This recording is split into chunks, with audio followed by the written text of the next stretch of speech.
હિંદવા પીર બાપાની હાજરી છે અને આપ બધાય જાણો છો મંદિરનું કાર્ય હજી અધૂરું છે. બાપાનું દેવળ જે બનાવવાનું છે એમાં ઘણું ખરું કામ બાકી છે. પણ આજનો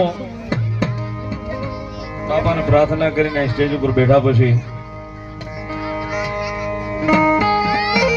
કદાચ એના દેવળના કાર્ય માટે બેઠા છે તો 12 બીજનો ધણી હિન્દુઓ પીર મારો ને તમારું ઠાકર સાહેબ મારું ને તમારું કાર્ય પૂરું કરાવે. બહુ જાજુ નથી કહેતો, 151 થેલી સિમેન્ટ,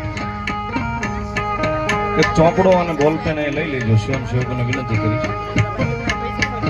151 થેલી સિમેન્ટની સ્લેબ